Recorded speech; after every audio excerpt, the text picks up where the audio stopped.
ಬೇರೆ ದೇವತೆಗಳನ್ನು ಏನು ಪೂಜೆ ಮಾಡುವುದಿದೆ. ಅವರಿಗೆ ಜ್ಞಾನ ಇರುವುದಿಲ್ಲ. ಆದ್ದರಿಂದ ಏನು ಇಂಥವರನ್ನು ಇಲ್ಲ, ಅಲ್ಲೊಂದು ದೇವರಿದ್ದಾರೆ, ಅಲ್ಲಿ ಯಾರೋ ಒಬ್ರು ಕಾಳಿಯೋ ದುರ್ಗೆನೋ ಅಥವಾ ಯಾವುದೋ ಗಣೇಶನೋ ಯಾರೋ ಇದೆ, ಅಲ್ಲಿ ನೀವು ಪೂಜೆ ಮಾಡಿದರೆ ಬೇಗ ಸಿಗ್ತದೆ, ಫಲ ಸಿಗ್ತದೆ ಅಂತ ಹೇಳ್ತಾರೆ. ಜನಗಳು ಕ್ಯೂ ಕಟ್ಟಿಕೊಂಡು ಅಲ್ಲಿಗೆ ಹೋಗ್ತಾರೆ. ಅದನ್ನು ನೋಡಿದ್ರೇನೆ ಹೌದಲ್ಲ, ನಾವು ಯಾಕೆ ಮಾಡಬಾರ್ದು, ನಾವು ಯಾಕೆ ಪೂಜೆ ಮಾಡಬಾರ್ದು, ನಮಗೂ ಬೇಕಾದಷ್ಟು ಸಂಪತ್ತು ಸಿಗ್ಬೋದು ಅಂತ ಅವರು ಆಸೆಯಿಂದ ಹೋಗ್ತಾರೆ. ಅವರಲ್ಲಿ ಪರಮಾತ್ಮನಲ್ಲಿ ದ್ವೇಷ ಇಲ್ಲ, ಏನೋ ಪರಮಾತ್ಮನಲ್ಲಿ ಭಕ್ತಿನೇ ಇದೆ. ಆದರೂ ಕೂಡ ಈಗ ಪರಮಾತ್ಮ ಕೊಡುವುದಿಲ್ಲ, ಕೇಳಿದ್ರೆ ಕೊಡುವುದಿಲ್ಲ. ಏನ್ ಮಾಡೋಣ, ಅವನು ಸ್ವಲ್ಪ ತಕ್ಷಣ ಕೊಡುವನಲ್ಲ, ಕ್ಷಿಪ್ರ ಪ್ರಸಾದ ಅಲ್ಲ. ಕ್ಷಿಪ್ರ ಪ್ರಸಾದರು ಇವರೆಲ್ಲ ಕ್ಷಿಪ್ರ ಪ್ರಸಾದರು, ಬೇಗನೆ ಪ್ರಸಾದ ಮಾಡ್ತಾರೆ, ಪ್ರಸನ್ನತೆ ಬಂದ್ಬಿಡ್ತಾರೆ. ಪರಮಾತ್ಮ ಬೇಗನೆ ಒಲಿಯುವುದಿಲ್ಲ, ಸ್ವಲ್ಪ ಪರೀಕ್ಷೆ ಮಾಡ್ತಾನೆ. ಅದಕ್ಕೋಸ್ಕರ ಏನ್ ಮಾಡ್ತಾರೆ, ತಕ್ಷಣಕ್ಕೆ, ಅದಕ್ಕೆ ಎಮರ್ಜೆನ್ಸಿ, ಅದಕ್ಕೋಸ್ಕರ ಏನ್ ಮಾಡ್ತಾರೆ, ಈ ಕಡೆ ಬಂದ್ಬಿಡ್ತಾರೆ. ಅವರು ಬೇರೆ ದೇವತೆಗಳ ಬಳಿಗೆ ಬಂದ್ಬಿಡ್ತಾರೆ. ಇಂಥ ತ್ರೈವಿದ್ಯರಿರ್ತಾರೆ, ಎರಡು ರೀತಿ ತ್ರೈವಿದ್ಯರಿರ್ತಾರೆ. ಅವರು ಎರಡು ರೀತಿಗೂ ಕೂಡ, ಅವರಿಬ್ಬರಿಗೂ ಕೂಡ ಭಗವಂತ ಏನು ಮಾಡ್ತಾನೆ ಅಂತಂದ್ರೆ, ಯೋ ಯೋ ಯಾಂ ತನುಂ ಭಕ್ತ ಶ್ರದ್ಧೆಯ ಅರ್ಚಿತುಂ ಇಚ್ಛತಿ. ಯಾಂ ತನುಂ ಅಂದರೆ ಯಾವ ದೇವತೆಗಳನ್ನು ಪೂಜೆ ಮಾಡಲಿಕ್ಕೆ, ಶ್ರದ್ಧೆಯಿಂದ ಪೂಜೆ ಮಾಡಲಿಕ್ಕೆ ಬರ್ತಾರೆ, ಅವರಿಗೆ ತಸ್ಯ ಅಚಲಾಂ ಶ್ರದ್ಧಾಂ ತಾಮೇವ ವೇದಸಾಮ್ಯಾಂ, ನಾನೇ ಅವರಿಗೆ ಶ್ರದ್ಧೆ ಉಂಟಾಗುವ ಹಾಗೆ ಮಾಡ್ತೇನೆ. ಪರಮಾತ್ಮನೇ ಮಾಡೋದು, ಅದೊಂದು ಆಟ, ಲೀಲೆ ಮಾಡ್ತಾ ಇದ್ದಾನೆ. ನಿತ್ಯ ಸಂಸಾರಿಗಳಿಗೆ ಅದೇ ಶ್ರದ್ಧೆ ಬೆಳೆಯುವ ಹಾಗೆ ಮಾಡಿಬಿಡ್ತಾನೆ. ಅವರು ಅದೇ ರೀತಿಯಲ್ಲಿ ಆ ದೇವತೆಗಳಿಂದ ವರವನ್ನು ಪಡೀತಾರೆ. ಇವರಿಗೂ ಕೂಡ ಹಾಗೇನೆ, ಯಾರು ಭಕ್ತರಾಗಿರ್ತಕ್ಕಂಥವರು ಶ್ರದ್ಧೆಯಿಂದ ಅನ್ಯ ದೇವತೆಗಳನ್ನು ಆರಾಧನೆ ಮಾಡಿದರೂ ಕೂಡ ಅಲ್ಲಿ ಶ್ರದ್ಧೆಯನ್ನು ಕೊಟ್ಟು ಬಿಡ್ತಾನಂತೆ ಭಗವಂತ, ಅವರಲ್ಲಿ ಶ್ರದ್ಧೆಯನ್ನೇ ಕೊಟ್ಟು ಬಿಡ್ತಾನೆ. ತಾಮೇವ ವಿರುಧಾಮ್ಯಂ, ಅವರ ಸ್ವಂತ ಏನೂ ಅಲ್ಲ, ಭಗವಂತನೇ ಎಲ್ಲ ಮಾಡೋದು.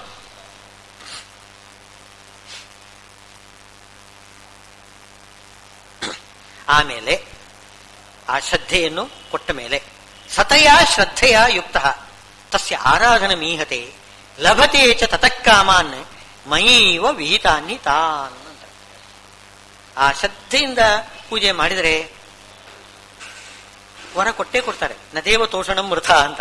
ದೇವತೆಗಳನ್ನು ಭಕ್ತಿಯಿಂದ ಆರಾಧನೆ ಮಾಡಿದರೆ ಖಂಡಿತವಾಗಿ ಅದು ವ್ಯರ್ಥ ಆಗೋದೇ ಇಲ್ಲ. ಭಕ್ತಿಯಿಂದ ಮಾಡ್ತಾ ಇದ್ದಾರೆ ತಾನೇ ಇವರು. ಪರಮಾತ್ಮನಲ್ಲಿ ದ್ವೇಷ ಇಲ್ಲ, ದೇವತೆಗಳಲ್ಲಿ ಭಕ್ತಿ ಇದೆ. ಸರಿ, ಭಕ್ತಿಯಿಂದ ದೇವತೆಗಳನ್ನು ಆರಾಧನೆ ಮಾಡಿದರೆ ಅದು ವ್ಯರ್ಥ ಆಗುವುದಿಲ್ಲ, ಅದಕ್ಕೆ ಫಲ ಬಂದೇ ಬರ್ತದೆ. ಆದರೆ ಆ ದೇವತೆಗಳು ಕೊಡ್ತಾರೆ ಅಂತ ಮಾತ್ರ ಹೇಳಬಾರದು. ಆ ದೇವತೆಗಳು ಕೊಡುವುದಲ್ಲ, ದೇವತೆಗಳ ಒಳಗಡೆ ಇದ್ದು ಪರಮಾತ್ಮನೇ ಕೊಡೋದು. ಆ ಶ್ರದ್ಧೆ ಇನ್ನಷ್ಟು ಜಾಸ್ತಿ ಆಗ್ಲಿಕ್ಕೋಸ್ಕರ, ಆ ಪುನಃ ಶ್ರದ್ಧೆ ಜಾಸ್ತಿ ಆಗಲಿ. ನಿತ್ಯ ಸಂಸಾರಿಗಳಾದರೂ ಕೂಡ ಅವರು ಶ್ರದ್ಧೆ ಜಾಸ್ತಿ ಮಾಡಿಕೊಂಡು ಸದಾ ಸ್ವರ್ಗ ಪ್ರಚುರರು ಅಂತಿರ್ತಾರೆ, ಕೆಲವರು ಭೂ ಪ್ರಚುರರು ಅಂತಿರ್ತಾರೆ, ಕೆಲವರು ನಿರಯ ಪ್ರಚುರರು ಅಂತಿರ್ತಾರೆ. ಹಾಗೆ ಕೆಲವರು ಹೆಚ್ಚಾಗಿ ಸ್ವರ್ಗಕ್ಕೆ ಹೋಗ್ತಾರೆ, ಕೆಲವರು ಹೆಚ್ಚಾಗಿ ಭೂಮಿಯಲ್ಲೇ ಇರ್ತಾರೆ, ಕೆಲವರು ಹೆಚ್ಚಾಗಿ ನರಕಕ್ಕೆ ಹೋಗ್ತಾ ಇರ್ತಾರೆ. ಅದು 3 ರೀತಿಯಿಂದ ಇರ್ತಾರೆ ನಿತ್ಯ ಸಂಸಾರಿಗಳು. ಅದರಲ್ಲಿ ಅವರಿಗೆ ಅವರು ಸ್ವರ್ಗ ಪ್ರಚುರರು ಯಾರು ಇರ್ತಾರೆ, ಅವರಿಗೆ ಹೆಚ್ಚಾಗಿ ಅದೇ ರೀತಿ ಶ್ರದ್ಧೆಯನ್ನು ಹುಟ್ಟುಪಡಿಸ್ತಾರೆ ಪರಮಾತ್ಮ. ಆ ದೇವತೆಗಳಿಂದ ಸಂಪತ್ತನ್ನು ಪಡಿತಾ ಇರ್ತಾನೆ, ಸುಖ ಪಡ್ತಾ ಇದ್ದಾರೆ, ಸ್ವರ್ಗಕ್ಕೆ ಹೋಗಿ ಬರ್ತಾರೆ, ಎಲ್ಲ ಬರ್ತಾರೆ. ಸ್ವರ್ಗ ಅಂದ್ರೆ ಈ ಸ್ವರ್ಗ ಅಲ್ಲ, ಯಾವುದು ಪ್ರಸಿದ್ಧವಾದ ಸ್ವರ್ಗ ಅಲ್ಲ. ಅವರಿಗೊಂದು ಪ್ರತ್ಯೇಕನೇ ಒಂದು ಬೇರೆನೇ ಸ್ವರ್ಗ ಇದೆ. ನಿತ್ಯ ಸಂಸಾರಿಗಳಿಗೆ ಒಂದು ಬೇರೆನೇ ಸ್ವರ್ಗ ಇದೆ, ಕೃತಕ ಸ್ವರ್ಗ ಅದು. ಅಲ್ಲಿ ಬೇಕಾದ್ರೆ ಯಾರು ಬೇಕಾದರೂ ಇಂದ್ರನಾಗಬಹುದಂತೆ, ಸಿಂಹಾಸನದಲ್ಲಿ ಹೋಗಿ ಕೂತ್ಕೋಬಹುದು. ಅಂಥ ಉಪಾಸನೆ ಮಾಡಿಬಿಟ್ರೆ ಸ್ವರಾಜ್ಯ ಕಾಮ ಅಂತಿದೆ. ಸ್ವರಾಜ್ಯ ಕಾಮ ಅಂತಂದ್ರೆ ಇಂದ್ರ ಪದವಿ. ವಾಜಪೇಯಿನ ಸ್ವರಾಜ್ಯ ಕಾಮ ಇದೆ, ವಾಜಪೇಯಿ ಯಾಗ ಮಾಡಿಬಿಟ್ರೆ ಸ್ವರಾಜ್ಯ ಸಿಗ್ತದೆ. ಅವರು ಯಾರು ಇಂದ್ರ ಸಂಸಾರಿಗಳು ಯಾರಾದ್ರೂ ಈ ಥರ ವಾಜಪೇಯಿ ಯಾಗವನ್ನು ಮಾಡಿಬಿಟ್ರೆ ಅವರಿಗೆ ಪರಮಾತ್ಮ ಇಂದ್ರ ಪದವಿ ಕೊಟ್ಟೇ ಕೊಡಬೇಕು. ಏನ್ ಮಾಡ್ತಾನೆ, ಅಲ್ಲಿ ಆ ಸಾಂಕಲ್ಪಿಕ ಸ್ವರ್ಗ ಅಂತಿದೆ, ಅಲ್ಲಿ ಸ್ವರ್ಗದಲ್ಲಿ ಒಂದು ಸ್ಥಾನ, ಇಂದ್ರನ ಕೂತ್ಕೊಳ್ತಕ್ಕಂಥ ಆ ಸ್ವರ್ಗಕ್ಕೆ ಒಬ್ಬ ಇಂದ್ರ, ಅವನು ಹೋಗಿ ಇಂದ್ರನಾಗಿ ಕೂತ್ಕೊತಾನೆ. ಆಗ ಇನ್ನೊಬ್ಬ ವಾಜಪೇಯಿ ಯಾಗ ಮಾಡ್ತಾನೆ. ಇಷ್ಟೊತ್ತಿಗೆ ಈ ಒಂದು ಪುಣ್ಯ ಮುಗಿದಿರ್ತದೆ. ಅವನನ್ನು ಕೆಳಗಿಳಿಸಿ ತಾನು ಬಂದು ಕೂತ್ಕೋತಾನೆ.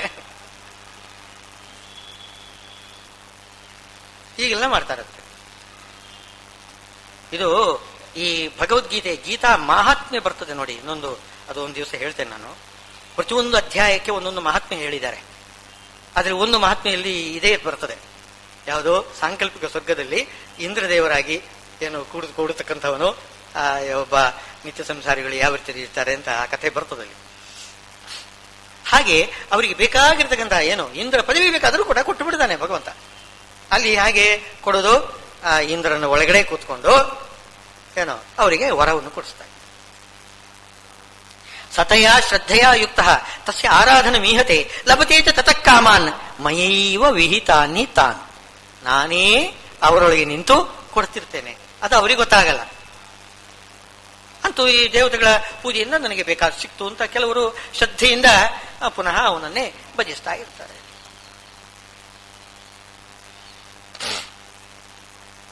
ಆದರೆ ಭಕ್ತರಾಗಿರ್ತಕ್ಕಂಥವ್ರು ಯೋಗ್ಯರು ಇರ್ತಾರೆ. ನಿತ್ಯ ಸಂಸಾರಿಗಳೆಲ್ಲ ಯೋಗ್ಯರು, ಮುಕ್ತಿಯೋಗ್ಯರು, ಮುಮುಕ್ಷುಗಳು, ಸಜ್ಜನರು ಇದ್ದಾರಲ್ಲ, ಅವರು ಹೀಗೆ ಕಾರಣಾಂತರದಿಂದ ಏನಾದರೂ ಈ ಥರ ಪ್ರಾರಬ್ಧ ಕರ್ಮ ಸುಖ ಅನುಭವಿಸಬೇಕು, ಅದೊಂದು ಪುಣ್ಯ ಇರ್ತದೆ, ಅದಕ್ಕೋಸ್ಕರ ಕರ್ಮ ಮಾಡ್ತಾರೆ. ಅದರಿಂದ ಸ್ವರ್ಗಾದಿ ಸುಖವನ್ನು ಪಡೀತಾರೆ ಸಜ್ಜನರು.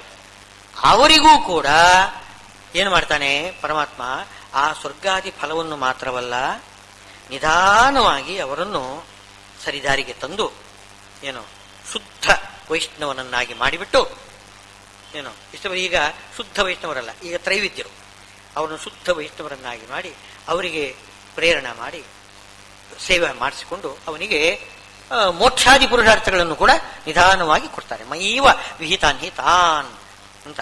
ಲಭತೇಚ ತತಃ ಕಾಮಾನ್ ಮೈವ ವಿಹಿತಾನ್ಹಿ ತಾನ್. ಆಗ ಬ್ರಹ್ಮದೇವರು, ವಾಯುದೇವರು ಇವರೆಲ್ಲ ಏನ್ ಮಾಡ್ತಾರೆ, ಅವರು ಪರಮಾತ್ಮನ ಅನುಜ್ಞೆಯಿಂದ ಅವನಿಗೆ ಮೋಕ್ಷ ಕೊಡ್ತಾರೆ. ಪರಮಾತ್ಮನ ಅನುಜ್ಞೆಯಿಂದ ಅವರು ಕೂಡ ಮೋಕ್ಷ ಕೊಡಬಹುದು. ಮೋಕ್ಷ ಕೊಡುವನು ಪರಮಾತ್ಮನೇ.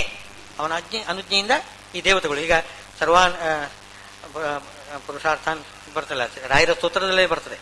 ಎಲ್ಲ ಕಾಮ ಪುರುಷಾರ್ಥಗಳನ್ನು ಕೂಡ ರಾಯರಿಂದ ಪಡಿಬಹುದು ಅಂತ ಬರ್ತದೆ. ರಾಯರು ಮೋಕ್ಷ ಕೊಡ್ತಾರೆ. ಹಾಗೆ ಎಂತಂದ್ರೆ ಪರಮಾತ್ಮನ ಅನುಗ್ರಹ, ಒಂದು ಅನುಜ್ಞೆ, ಪರಮಾತ್ಮನ ಅನುಜ್ಞೆಯಿಂದ ಅವರು ಮೋಕ್ಷ ಕೊಡ್ತಾರೆ.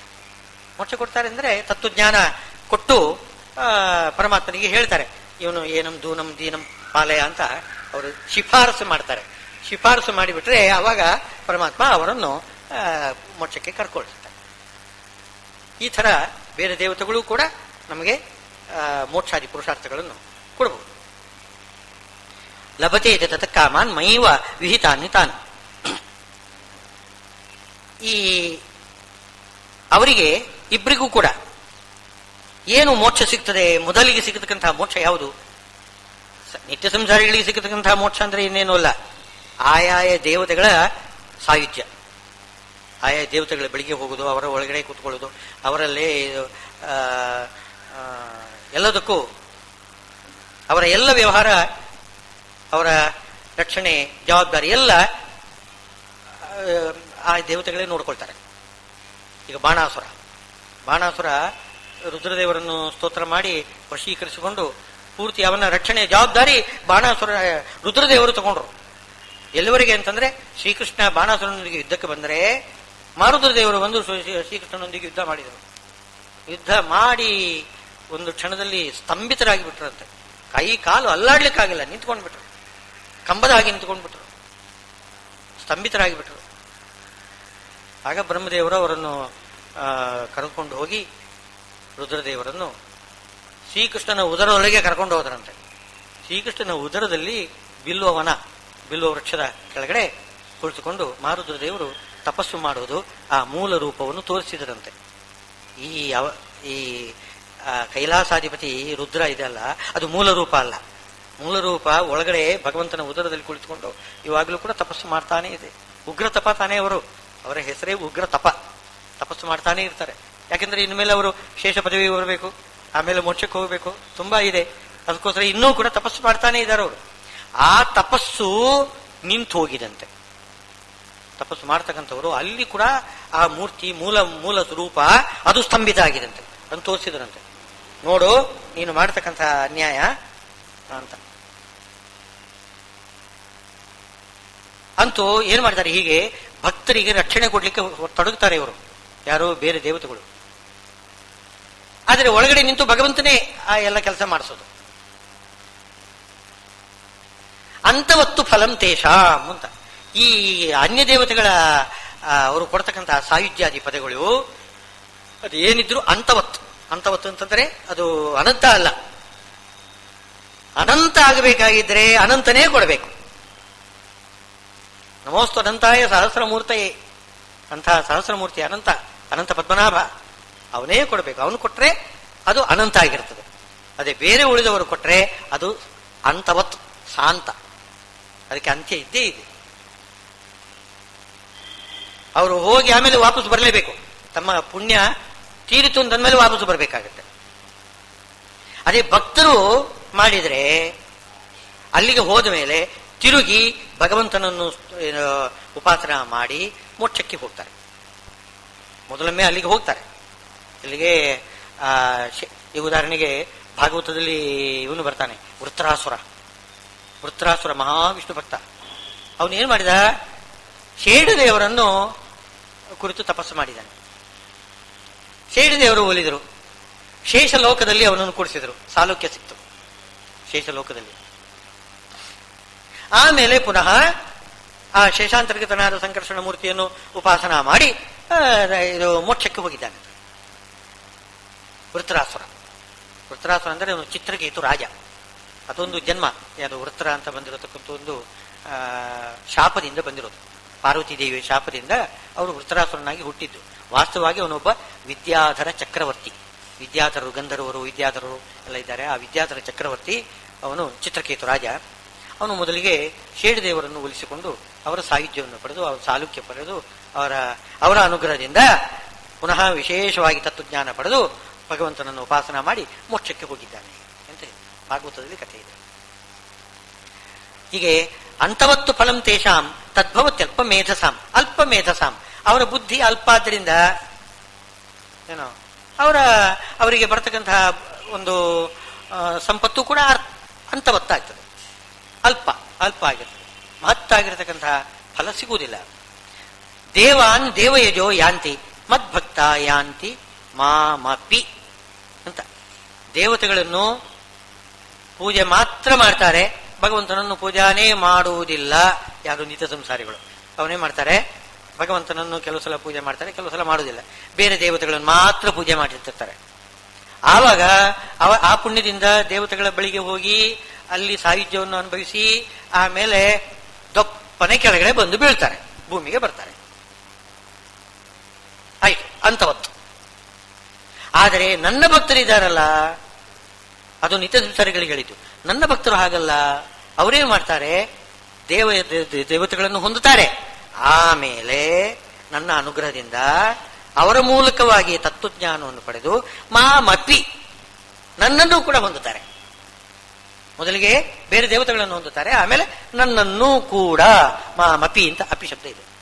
ಮದ್ಭಕ್ತ ಮಾಮಪಿ ಯಾಂತಿ ಮಾಮಪಿ.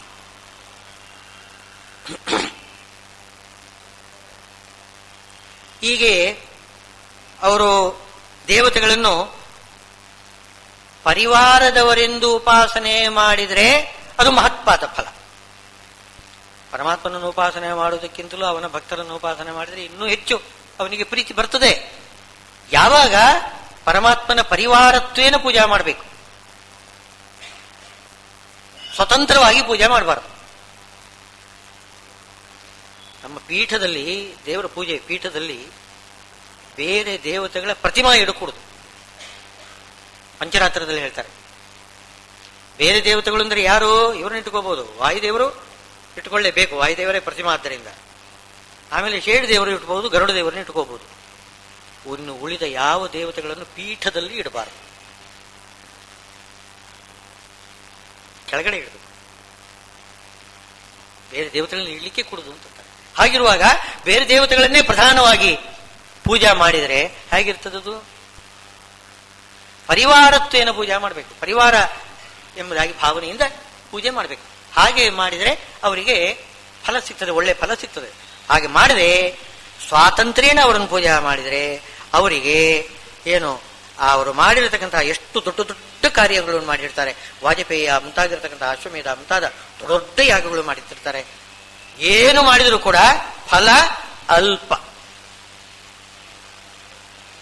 ಅದೇ ಭಗವಂತನ ಭಕ್ತರು, ಪರಿವಾರದವರು, ನಮಗೆ ಗುರುಗಳು ಒಂದು ತನಕ ಅವರನ್ನು ಪೂಜಾ ಮಾಡಿದರೆ ಅನಂತ ಫಲ.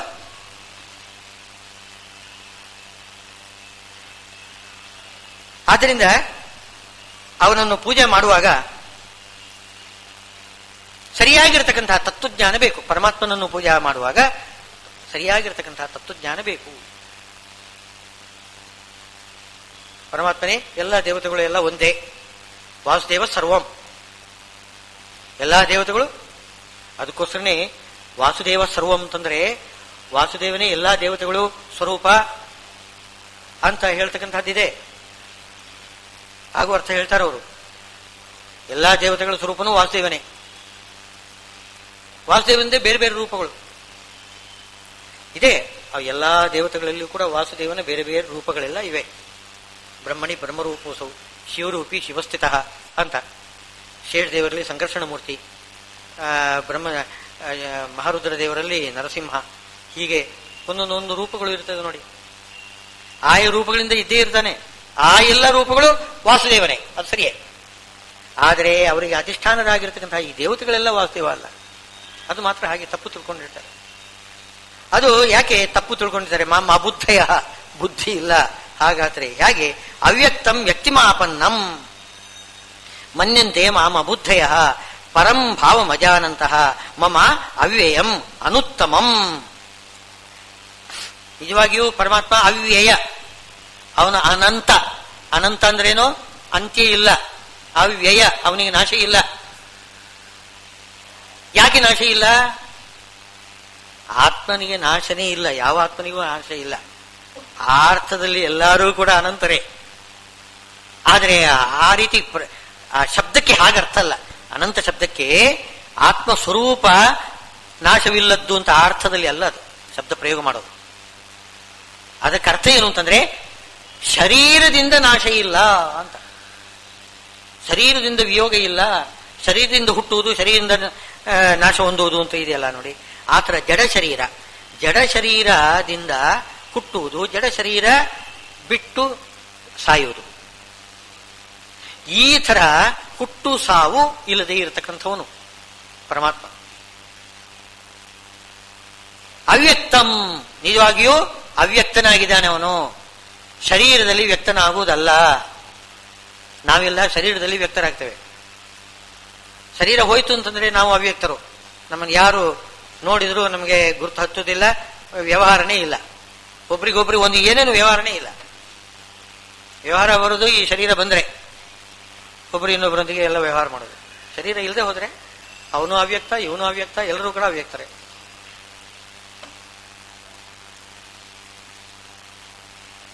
ಹಾಗೆ ಪರಮಾತ್ಮ ಹಾಗಲ್ಲ. ಅವನು ಯಾವತ್ತೂ ಜಡ ಶರೀರದಲ್ಲಿ ವ್ಯಕ್ತನಾಗತಕ್ಕಂಥವನಲ್ಲ. ಇವ್ರು ಏನ್ ತಿಳ್ಕೊಂಡಿರ್ತಾರೆ? ನಮ್ಮ ಹಾಗೇನೆ ಪರಮಾತ್ಮನೂ ಕೂಡ ಶರೀರದಲ್ಲಿ ವ್ಯಕ್ತನಾಗ್ತಾನೆ. ಜಡ ಶರೀರವನ್ನು ಹಿಡ್ಕೊಂಡು ಬರ್ತಾನೆ, ಆ ಜಡ ಶರೀರದಲ್ಲಿ ಅವನು ವ್ಯಕ್ತನಾಗ್ತಾನೆ.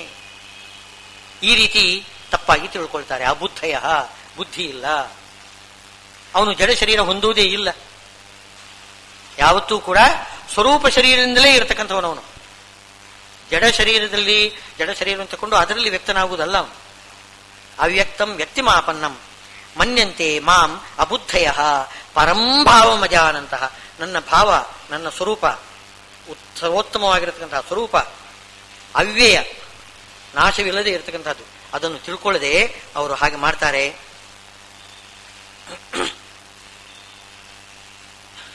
ಇದು ಒಂದು ಅರ್ಥ. ಅಂದರೆ ಈ ಅಭಿಪ್ರಾಯದಿಂದ ಅವರು ಏನ್ ಮಾಡ್ತಾರೆ? ಎಲ್ಲ ದೇವತೆಗಳ ಹಾಗೆ ಅವನು ಒಬ್ಬ ದೇವತೆ. ಬೇರೆ ದೇವತೆಗಳು ಕೂಡ ಅವರು ಜಡ ಶರೀರ ಉಳ್ಳವರು ತಾನೆ. ಬ್ರಹ್ಮರುದ್ರಾದಿ ದೇವತೆಗಳೆಲ್ಲರಿಗೂ ಕೂಡ ಜಡ ಶರೀರ ಇದೆ. ಜಡ ಶರೀರದಲ್ಲಿ ವ್ಯಕ್ತರಾಗ್ತಾರೆ. ಹಾಗೆ ವಿಷ್ಣುವು ಕೂಡ ಅವನೊಂದು ಜಡ ಶರೀರ ಇದೆ, ಅದರಲ್ಲಿ ಅವನು ವ್ಯಕ್ತನಾಗಿದ್ದಾನೆ. ಆ ಬೇರೆ ದೇವತೆಗಳಿಗೂ ಅವನಿಗೂ ಏನು ವ್ಯತ್ಯಾಸ ಏನಿಲ್ಲ. ಅಬುದ್ಧಯ, ಬುದ್ಧಿ ಇಲ್ಲ ಅಂತ ಹೇಳೋದು. ನೋಡಿದ್ರೆ ರಾಮಕೃಷ್ಣರು ಮನೆಗೆ ಬಂದರು ಅಂತ. ರಾಮಕೃಷ್ಣರು ಇಬ್ರು ಬಂದರೆ ಒಂದೇ ರೀತಿ ಕಾಣ್ತಾರೆ. ಒಬ್ಬ ಕಪ್ಪು ಒಬ್ಬ ಬಿಳಿ ಅಷ್ಟೇ ಹೊರತು ಸುಂದರ, ಪರಮ ಸುಂದರ ಮೂರ್ತಿ ಇಬ್ರು ಕೂಡ. ಬಲರಾಮನಾಗ್ಲಿ ಕೃಷ್ಣನಾಗ್ಲಿ ಪರಮ ಸುಂದರ ಮೂರ್ತಿ. ಇಬ್ರು ಒಂದೇ ರೀತಿ ಇರ್ತಾರೆ, ವರ್ಣದಲ್ಲಿ ಮಾತ್ರ ವ್ಯತ್ಯಾಸ. ಜನ ಹಾಗೇನೆ ತಿಳ್ಕೊಳ್ತಾರೆ ಬಲರಾಮನಿಗೂ ಕೃಷ್ಣನಿಗೂ ಏನು ವ್ಯತ್ಯಾಸ ಇಲ್ಲ ಅಂತ. ನಿಜವಾಗಿ ನೋಡ್ಲಿಕ್ಕೆ ಹೋದ್ರೆ ಬಲರಾಮ ಆವೇಶ ಅವತಾರ, ಸಂಕರ್ಷಣ ಮೂರ್ತಿ, ಶೇಷದೇವರ ಅವತಾರ. ಅದು ಅವರ ಶರೀರ, ಅದು ಜಡವಾದ ಶರೀರ, ಪಾರ್ಥಿವಾದ ಶರೀರ. ಅವರಿಗೆ ಮರಣ ಇದೆ, ಶರೀರ ತ್ಯಾಗ ಇದೆ. ಕೃಷ್ಣನಿಗೆ ಅದಿಲ್ಲ. ಕೃಷ್ಣನ ಶರೀರ ಚಿನ್ಮಯ, ಆನಂದಮಯ, ಸಚ್ಚಿದಾನಂದಮಯ ಅಂಥ ಶರೀರ ಅದು. ಜಡದ ಒಂದಿಷ್ಟು ಸೋಂಕು ಇಲ್ಲ ಅದಕ್ಕೆ. ಸತ್ವಗುಣ, ರಜೋಗುಣ, ತಮೋಗುಣಗಳ ಸಂಪರ್ಕನೇ ಇಲ್ಲ. ಎಷ್ಟು ತುಂಬ ವ್ಯತ್ಯಾಸ ಇದೆ. ಹೀಗೆ ತಿಳ್ಕೊಂಡು ಏನು ಮಾಡ್ತಾರೆ, ಅಬುದ್ಧೆಯ ಬುದ್ಧಿ ಇಲ್ದಿದ್ದವರು, ಅದೇನು ರುದ್ರದೇವರಾದ್ರೇನು, ಬ್ರಹ್ಮದೇವರಾದ್ರೇನು, ವಿಷ್ಣು ಆದ್ರೇನು, ಬ್ರಹ್ಮ ವಿಷ್ಣು ಮಹೇಶ್ವರರು ಎಲ್ಲ ಸಮಾನ, ನೀವು ಯಾರನ್ನು ಬೇಕಾದರೂ ಪೂಜೆ ಮಾಡಬಹುದು, ಯಾರನ್ನು ಪೂಜೆ ಮಾಡಿದ್ರು ಕೂಡ ಅನಂತ ಫಲ ಸಿಗ್ತದೆ. ಸುಮ್ಮನೆ ಹೇಳೋದು, ಅನಂತ ಫಲ ಸಿಗುವುದಿಲ್ಲ. ಬ್ರಹ್ಮದೇವರನ್ನು ರುದ್ರದೇವರನ್ನು ಪೂಜೆ ಮಾಡಿದರೆ ಅಂತವತ್ತು ಫಲ. ಅದು ಕೂಡ ಪರಮಾತ್ಮನಲ್ಲಿ ದ್ವೇಷ ಇರಕೂಡದು. ಪರಮಾತ್ಮನಲ್ಲಿ ಸ್ವಲ್ಪವಾದರೂ ಒಂದಿಷ್ಟು ಭಕ್ತಿ ಬೇಕೇ ಬೇಕು. ಅಂದರೆ ಭಕ್ತಿ ಬೇಕು ಅಂದರೆ ಮರ್ತೇನು, ಎಲ್ಲ ಪೂಜೆ ಮಾಡಿಬಿಟ್ಟು ಆಮೇಲೆ ಕೃಷ್ಣಾರ್ಪಣ ವಸ್ತು ಅಂತ ನೋಡು. ಈಗ ಬ್ರಾಹ್ಮಣಾರಾಧನೆ ಮಾಡ್ತೀವಿ, ಬ್ರಾಹ್ಮಣನಿಗೆ ಪೂಜೆ ಮಾಡ್ತೀವಿ, ಕೊನೆಗೆ ಕೃಷ್ಣಾರ್ಪಣ ಅಂತ ಬಿಡ್ತೀವಿ. ನಾವು ಪೂಜೆ ಮಾಡಿದ್ದು ಬ್ರಾಹ್ಮಣನಿಗೆ, ಕೃಷ್ಣಾರ್ಪಣ ಕೃಷ್ಣನಿಗೆ ಕೊಡೋದು. ಹಾಗೆ ಬೇರೆ ದೇವತೆಗಳಿಗೂ ಪೂಜೆ ಮಾಡುವಾಗಲೂ ಕೂಡ ಕೊನೆಗೆ ಕೃಷ್ಣಾರ್ಪಣ ವಸ್ತು ಅಂತ ಅನ್ಬೇಕು. ಹಾಗೆ ಮಾಡಿದರೆ ಪರಮಾತ್ಮನಲ್ಲಿ ಭಕ್ತಿ ಇದೆ ಅಂತಾಯ್ತು. ಆಗ ಅನ್ಯ ದೇವತೆಗಳಿಗೆ ಪೂಜೆ ಮಾಡಿದ್ದು ಅದು ಸಿಗ್ತದೆ, ನಮಗೆ ಅದರ ಫಲ ಸಿಗ್ತದೆ. ಅದು ಮಾಡುವುದಿಲ್ಲ. ಗಣೇಶನ ಪೂಜೆ ಮಾಡಿ ಗಣೇಶಾರ್ಪಣ ವಸ್ತು ಅಂತಂದುಬಿಟ್ರೆ ಹೋಯ್ತು ಹೋಯ್ತು, ಏನು ಸಿಗುವುದಿಲ್ಲ. ಆಮೇಲೆ ನರಕ ಸಿಗ್ತದೆ, ನರಕನೇ ಸಿಗ್ತದೆ.